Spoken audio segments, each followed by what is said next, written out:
Hello and welcome to another edition of An English Guy Watching Wrestling. I'm that English guy, I'm Nick. Thank you so much for clicking on another video, I really do appreciate it. And this one we're going to be covering the 3rd of May edition 2021 of AEW Dark Elevation. So with that being said, straight to the video. Opening matchup was between Miro and Will All Day. Now of course Miro, as of late, has gone on his own path, shall we say, because after him separating from Kip Sabian, saying he doesn't need Kip Sabian anymore, and Miro doesn't want to be in that kind of faction anymore, obviously with Miro and Penelope Ford. So Miro has gone his own way, and since he's done that, he's been pretty much dominating everybody in AEW. And this was no different. He actually got the win over Will All Day. After Will All Day started to show a little bit of offense, Miro just being the brute that he is. I'm calling him the brute, and because I really do like Miro, to be honest. I love his approach to wrestling because very, very powerful. One of the most powerful men in all of AEW. Also one of the most agile as well. He can do some very, very, very good stuff. But he did win the match, and he did the his camel clutch, who I always forget the name of. No, Game Over, that's it. That's what it's called. I'm pretty sure that's what it's called anyway. Obviously, the camel clutch got the win. But actually, Will they did get some decent offense in at some point, but Miro just came back and just completely brutalised him. So Miro winning again was the right call, and he's looking very, very impressive as of late. Sorry, so I can't follow that. So definite thumbs up to that. And next match was Abaddon versus Ryo Mizunami, and talk about a clash of styles in terms of wrestling and in terms of style, full stop. It was this one, and I give credit where it's due. It's such a very unique pairing as a wrestling each other here. But I really enjoyed it, and this was actually a very good match and some superb wrestling from Abaddon. And Abaddon has such a very creepy character in what she does. She definitely showed it here, and against a very unique and of course always lively Ryo Mizunami, polar opposites, but it clashed very well. And for me personally, this was one of Abaddon's best performances in AEW to date. I think she did some very, very good stuff. More character work, also some good counter wrestling, simple wrestling, full stop. And Ryo Mizunami, you're not going to get a bad match from her, one of the best female wrestlers in the world. And Abaddon winning, I'm not going to call it an upset, because Abaddon has picked some big wins up in the past. But her winning was a little bit of a surprise, but not a bad thing, because I think Ryo Mizunami, as good as she is, it was only her second loss in AEW, if you can believe that. But Abaddon rose to the occasion and hit the cemetery driver to win the match. It was actually a very good match, to be fair. I enjoyed this. The exchanges between both women was very, very good. The character work was good. I couldn't fault what these two did. So for what it was very entertaining stuff. So definite thumbs up to both Ryo and Abaddon for that. So well done. Our next match was Jon Moxley versus Andrew Palace. Now, of course, AEW owes a lot to Jon Moxley, I'll be honest, and Jon Moxley has done some fantastic stuff there, and he's been so fun to watch against a very game Andrew Palace, who was not afraid to give everything he possibly could against Jon Moxley. But again, it's Jon Moxley. He is going to be dominant, as he always is. Everyone in AEW loves Jon Moxley, including myself. And he getting the win into the after a rear naked choke was a right call. Squash match, yes, but a fun and entertaining squash match. And Jon Moxley, it's always entertaining to watch. Can't help but love that, so thumbs up for that for sure. And this match was Dark Order number 10 versus D3. And I give credit where it's due. Dark Order number 10 has stepped up recently in times. His very good match against Darby Allin for the TNT title was a cracking main event from last week's Dynamite. And even though he lost nothing in that match. He's been rising in AEW, and he's got future star potential for sure because of the way he's doing things, the way he's changing his style a little bit, and it's starting to show. And him against D3 was a lot of fun too, and the full Nelson submission got the win yet again. As I said, there's not much that Dark Order numbers 10 doing wrong lately, so it's been great to watch. Him and the Dark Order, especially, have started to rise a bit more, and I'm all for it because I love the Dark Order. So this was good stuff. So well done for that.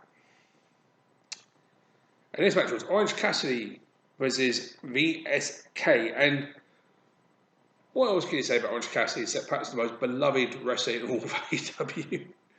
The king of sloth styles, I still call him, against VSK. And it was a very quick match, and to see Orange Cassidy win in quick fashion was good, but not to say that it wasn't entertaining, because you're not going to be entertained by Orange Cassidy, and VSK is entertaining as well. So it was good to see this nice little exchanges in this match, and Orange Cassidy, no joke, one or two things I've never seen him do in this match, but I like that too, so I'm all for it, and Orange Cassidy is starting to show just how good he is. I mean, take the King of Sloth style thing away from him, and he's absolutely superb. Let's watch some of his matches, and you'll see how good he can actually be. So, well done to both of them for producing entertaining stuff.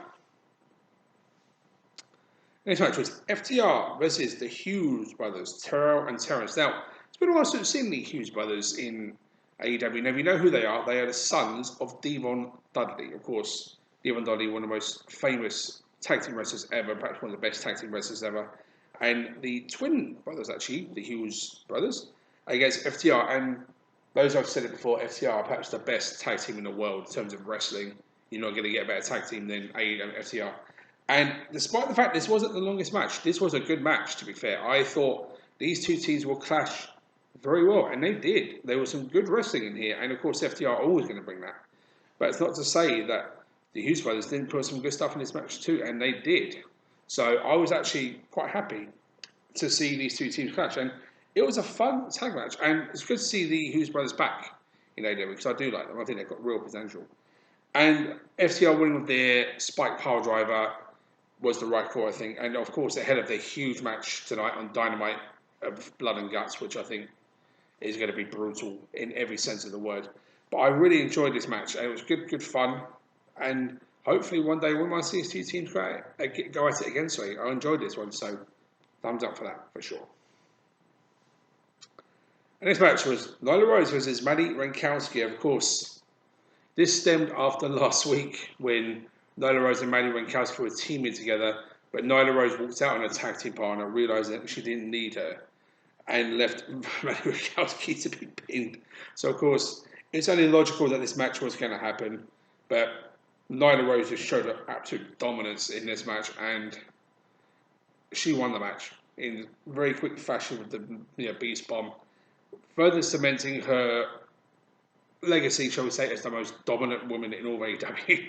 So thumbs up to this one, and good to see this kind of match happen after what happened last week, because I wasn't expecting this to happen. I'll explain why. I was thinking that Maddie and Nyla would tag together again to maybe like build a bit more chemistry.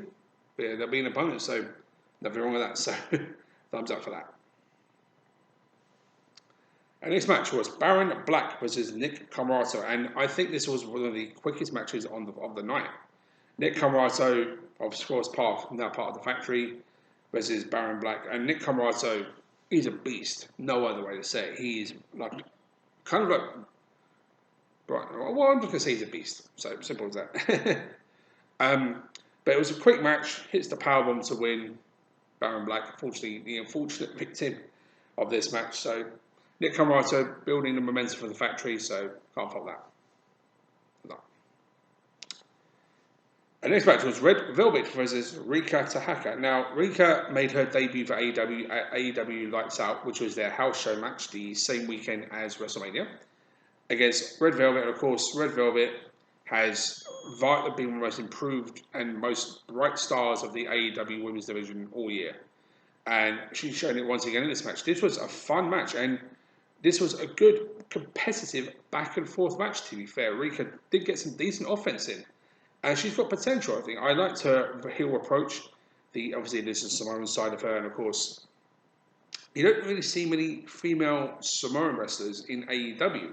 So I was actually quite happy to see that. Of course, the Samoan wrestling legacy speaks for itself. There's so much history there. And of course, seeing it kind of come to AEW in the women's division is great. All for it. Thumbs up to that. But as I said, this was actually quite a good match, and I was impressed by both women here. They gave some really hard-hitting, good offense here. Red Velvet was going to win, I knew that, but not to say that Tahaka did not put in a good effort, and she did. I think if she gets more opportunities in AEW, she could perhaps show what she can do, and there was a bit of a vicious side to her as well, which is kind of unique, but also kind of cool.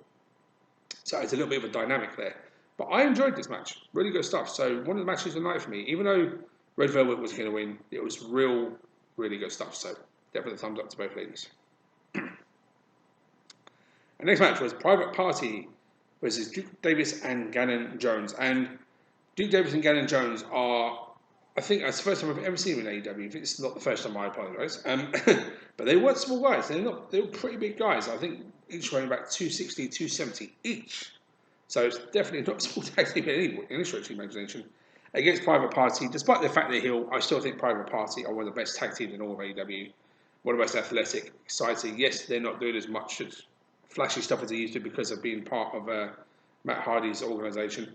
But it was an entertaining tag match, to say the least. And even though Duke Davis and Gannon Jones didn't get a whole lot of offense in, what they showed was impressive, and I enjoyed them. And again, another tag team I wouldn't mind seeing back in AEW. And of course, Private Party alongside Matt Hardy, and Matt Hardy got involved in the finish by holding them back to make sure the pinfall cannot be broken up at the end.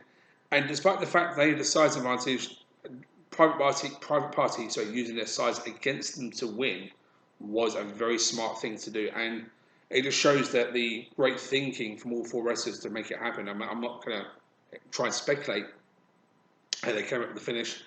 I'm pretty sure it was not on the fly. But it was a very interesting way and a good way to end the match. So Private Party picking up the win in a very sensible fashion and against two much bigger guys. The way it worked and the way they put it together was very well done. So a definite legitimate win in terms of believability for Private Party. So I can't fault that. So definite thumbs up to all four members' efforts in this one. So really, really good stuff. So definitely happy with the way things have turned out, because it could have turned out a lot worse. Everybody was smart about it, so cannot fault that. The next match was Thunder Rosa versus Willow Nightingale. Now, I've seen Willow Nightingale before. I've seen her part of Chikara Pro Wrestling at some point, I'm sure. But of course, against Thunder Rosa, and Thunder Rosa, I think, has been one of the, if not the biggest star of the AEW Women's Division this year, alongside Britt Baker, because obviously the feud they had, and Thunder Rosa, once again, proving that she's getting better and better and better, and she's one of the best in AEW, and one of the best female wrestlers in the world right now. She's just on a roll. And this was actually a decent match. And Willow Nightingale, despite the fact she didn't get that much offense in, was impressive, because I have seen her before. So I know she's good. I know she can go. But Thunder Rosa is just one of the best there is. And she proved in this match and getting the win. And it was a fun match. I enjoyed it. A short match, but a fun match all the same. So thumbs up for that. Our next match was QT Marshall versus Dylan McQueen. Now, of course, everyone knows the betrayal by now of QT Marshall, of the Nightmare Factory, now forming the Factory against Dylan McQueen. And despite the disrespect shown by QT Marshall in this match, hitting the crossroads to win the match was definitely disrespect thrown towards Cody Rhodes.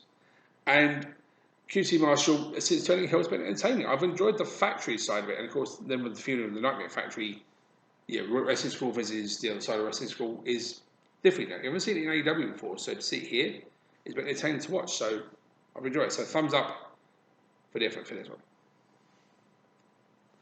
Our next match was, phone's decided to stop there. Next match was the Gun Club versus Chaos Project. The Gun Club of the trio was Austin and Colton Gunn versus the always entertaining Chaos Project. And I've said it before, Chaos Project are one of the most entertaining tag teams in wrestling, full stop, because of the unique dynamic of Luther just using Serpentico as a weapon. And he did here, and I just feel so bad for Serpentico because I think he's so good. But this was also actually a decent tag match, and obviously the Gun Club are very entertaining. They've not been going very long in wrestling, full stop, to be honest, but they've actually started to show real potential and definitely starting to grow as a tag team more. Obviously, the chemistry is going to be there because they are brothers. But this was a fun and entertaining tag match. I enjoyed it, and definite good work from all four men involved. And poor Serpentico being used as a weapon more than once, and inadvertently was even better. But they just work as a tag team for some reason, Luther and Serpentico, and it's entertaining. So I don't want to see them stop what they're doing. But this was actually a good match and a good showing from the Gun Club too. As I said, they've not been wrestling very long, but they are really starting to show more and more potential as time goes on. So it was entertaining stuff there for sure. So thumbs up to what was overall a fun match. So definitely worth checking out. It's not just for the poor, unfortunate abuse to Serpentico, this one. So there we go. And this match was the main event. It was Matt Hardy So Matt Hardy and the Blade versus Colt Cabana and Alan Five Angels of the Dark Order, continuing the feud between Matt Hardy family and the Dark Order. And I said the potential for so many different kinds of matches, so many different ways of doing things since this happened. So the Family Office, Matt Hardy's organisation, it's called. It's been great to watch, and there's so much potential, so much things that can be done in these matches, and they've been showing that. To be honest, I enjoyed the work rate from every man involved in this match. It was entertaining, great stuff, and the wins have been back and forth in this little feud, and Matt Hardy picking up the win here for his team was, I think, the right call, despite the fact it could have gone either way. It was a back and forth tag match, and a good tag match, and perhaps match of the night personally for me to headline the AEW Dark Elevation. Both teams are always going to be entertaining to watch. Both very good wrestlers, all four very good wrestlers, sorry. And the Five Angels starting to show a bit more potential. And obviously, I said before, with him being kind of the jokester or butt of the jokes for the Dark Order in their faction, he's starting to show more of his wrestling side. I'm pleased to see it. And of course, Dark Order had a very good year in terms of what they've been doing and what they've been able to show. So I'm very happy to see it continue. Of course, what can be said about Matt Hardy? One of the best tag team wrestlers of all time. Everyone knows his history. And of course, tagging with the Blade.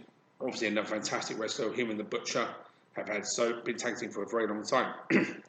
But they clicked very well. Of course, when you've got a veteran in the tag team wrestling legacy, like Matt Hardy, you're not going to get any better than that, really, are you? So definitely enjoyed that. And so that topped off. So the match itself topped off what was actually a very good episode of AEW Dark Elevation. Enjoyable stuff this week. So, with that being said, that is it for this review. Thank you all so much for watching. I will see everyone next time. But until next time, take care.